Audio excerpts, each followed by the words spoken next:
ऐसे बेटे होने से आप बोलोगे कि फिर भी बेटा चाहिए। उस वीडियो में कुछ बातें भी शेयर करी होगी, जो खाना खाने बैठा तो खाना नहीं दिया, और मैंने ये चीज़ वीडियो में बोली थी।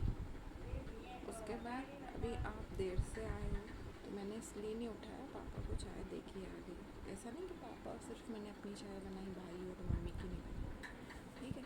तो पापा को सुना के मुझे क्या बोल रही हैं, ऐसी बेटी देखी है कहीं, न खाने के लिए पूछा न मुझे चाय के लिए बोला। तो मैंने उस पर चिल्लाया।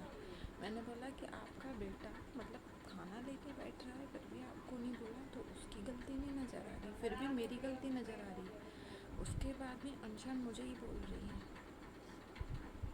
तो मैं तो मतलब मैंने ऐसा पहली बार देखा है कि मतलब इतना मोह में अंधा हो जाना अपने बेटे के पीछे कि उसकी गलतियां दिखते हुए भी आपको गलती ना दिखे, और हर पल जो बेटी आपके लिए कर रही है, सब कुछ अच्छा कर रही, उसकी गलतियां दिखे, तो फिर मजबूरी में। इसलिए अब मुझे समझ में आता है कई लड़कियां या कई औरतें मजबूरी में अपना घर छोड़ के ये हालात पैदा कर होते होंगे कि जहाँ आज भी बेटे और बेटी में इतना फ़र्क किया जाता है। ऊपर से इतना इतना अनशन बोलेंगी, इतना अनशन बोलेगी, मतलब कि उसकी गलती सामने होते हुए भी गलती नहीं माननी कि हाँ मेरा बेटा है गलत, मेरी बेटी सही बोल रही है। नहीं, मुँह पे तो छोड़ो, पीठ पीछे भी उसकी बुराई करने को तैयार नहीं। ऐसी माँ मैंने पहली बार देखी है। तो ऐसे ही बेटे जब बुढ़ापे की एज में माँ बाप आते हैं ना, तो ऐसे ही बेटे जीने मरने के लिए, प्रॉपर्टी के लिए अपने माँ बाप को अनाथ आश्रम में छोड़ आते हैं या तो बोझ समझ के पालते हैं। मतलब कि मैं तो ये हैरान हो रही हूँ कि खाना तो सामने बैठ के खा रहा है और वो बैठी है, पर उसको खाना देना उसने नहीं सही समझा। मैं वो सिर्फ गलती का इनको मेरी मम्मी को रियलाइज़ हो कि मेरा बेटा कितना गलत है, मेरी बेटी सही बोलती, उसके बाद भी नहीं रियलाइज़ हुआ, वो मुझसे ही लड़ रही हैं।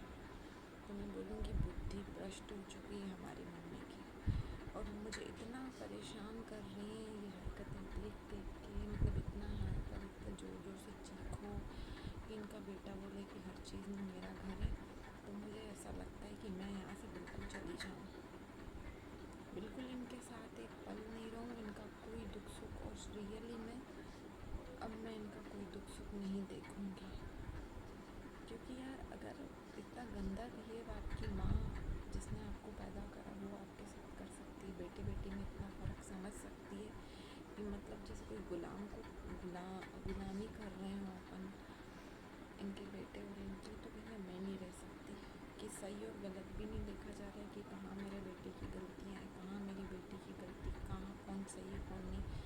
और यहाँ तक कि जब भी झगड़ा होगा तो उसका ही साथ देगी और मुझे मतलब छोड़ देंगी। मतलब कि मुझे समझ में नहीं आता मेरी मम्मी का दिमाग मतलब जानबूझ के हरकतें कर रही है इतना, मतलब बेटे के मुँह में आके। तो ये मैं नहीं रह सकती यहाँ। रियली मैं कुछ दिनों में यहाँ से गायब हो जाऊँगी, मैं इनके साथ नहीं रहूँगी। और मुझे गुस्सा तो इतना चढ़ा दिया है मम्मी ने कि शायद मैं महीनों महीनों भी नहीं मिलूँ इनसे, मैं फ़ोन पे भी बात नहीं कर पाऊँगी, क्योंकि मैं वो इंसान हूँ कि जो चीज़ गलत है वो मेरे लिए गलत है, जो चीज़ सही है वो सही है, गलत और चीज़ गलत में भी आप सामने वाले का साथ दे रही हो। और बार बार क्या है, बार बार मुझे जज करते हैं कि भोलेनाथ की ऐसी भक्त है, भोलेनाथ की ऐसी भक्त है। हाँ मैं हूँ भोलेनाथ की ऐसी भक्त, मेरे बाबा की हूँ, मेरे बापू हैं, मेरे पिता हैं, क्योंकि मैं सच बोलती हूँ, क्योंकि मुझे जो चीज़ गलत है वो गलत ही लगती है। सच बोलने की हिम्मत रखती हूँ, चाहे दुनिया का कोई भी रिश्ता इनके जैसे नहीं कि सच नहीं बोलूँ, मैं भेदभाव करूँ, बुराइयाँ निकालूँ हर वक्त इनके बेटे को मुझ में मेरी मतलब बहन तो छोड़ दो, बुराइयाँ नजर आती। अब आप सोचो कि जो अपनी माँ के साथ इतना गंदा बिहेव कर सकता है वो बहन के साथ जीवन में क्या रिश्ते निभाएगा, नहीं निभाएगा। तब भी उसको दुख में मैं पूछूंगी और दुख में भी फिर मैं उसको छोड़ दूँगी, क्योंकि हर रिश्ता उसका पैसे से ख़त्म होता है। हर एक चीज़ है मेरी है, माँ भी मेरी है, माँ की मेंटेलिटी तुम ऐसी कर दो कि वो बहन के खिलाफ हो जाए। तो मुझे ये समझ में नहीं आता, माँ और सही गलत देखती है कि मेरा बेटा गलत है कि मेरी बेटी ना, कि बेटा गलत होते हुए भी तुम बेटी का मतलब तुम उसको इस तरीके से कर दो कि उसको एक साइड कर दो, बेटे को यहाँ बिठा दो। तो भैया फिर ऐसे रिश्ते मुझे नहीं चाहिए। फिर तो मुझे रियली में अब लगने लग गया है कि मेरे माँ बाप है ही नहीं, क्योंकि उनको भी भाई ने पूरी तरह अपनी तरफ ले लिया है। तो भैया तेरे माँ बाप हैं, तो खुश रहे। वैसे भी हमारी शादी हो गई थी, हम तो कब से घर से अलग हो गए थे। वैसे भी एक लड़की का किसी के ऊपर हक होता ही नहीं। हाँ होता है, उसके पति के ऊपर होता है, उसकी औलाद के ऊपर होता है, माँ बाप के ऊपर नहीं होता है। माँ बाप के ऊपर होता हो, पर जिसके घर में ऐसे माँ बाप हो, ऐसा भाई हो जो सच का साथ नहीं देना जानते हो, बेटी बेटी में इतना फ़र्क करते हो कि बेटी अगर कुछ खर्च कर रही है तो उसके पैसे गिने जाते हैं, यही बेटा अगर खर्च कर रहा है तो उसके नहीं गिने जाते। बेटी का हर खाने पीने से, हर एक चीज़ से लेके तुम उसको गिनाते हो।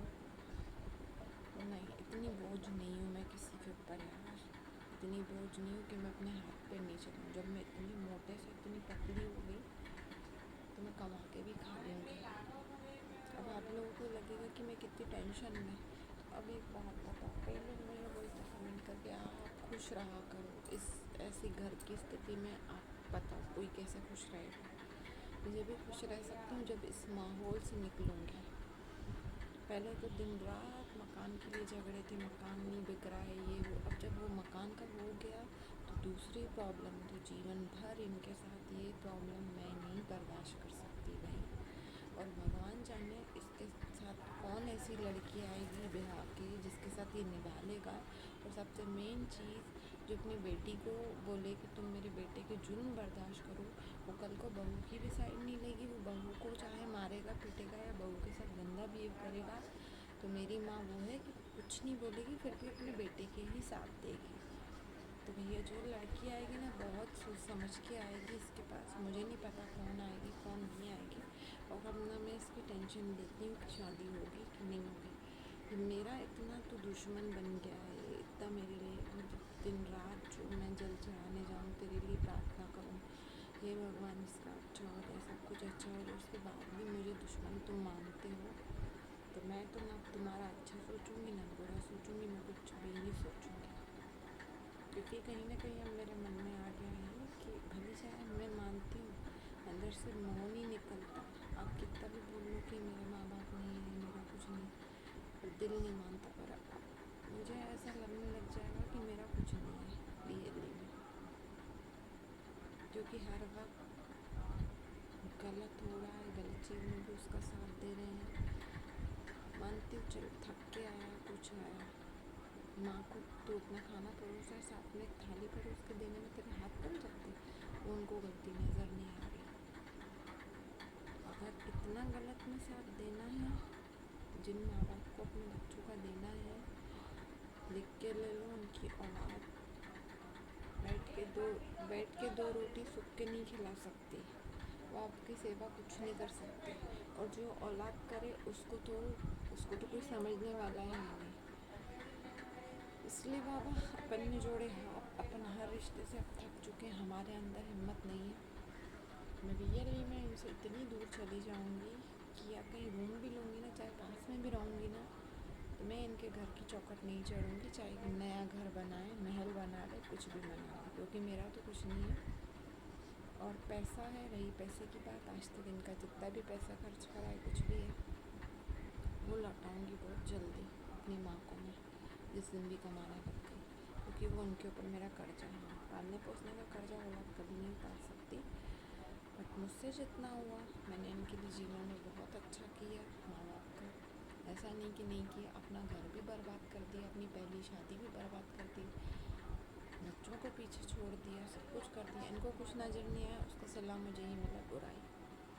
इसलिए अब मेरे में पेशेंस नहीं है, बिल्कुल पेशेंस नहीं। अब मैं भगवान की नज़र में भी गलत नहीं हूँ।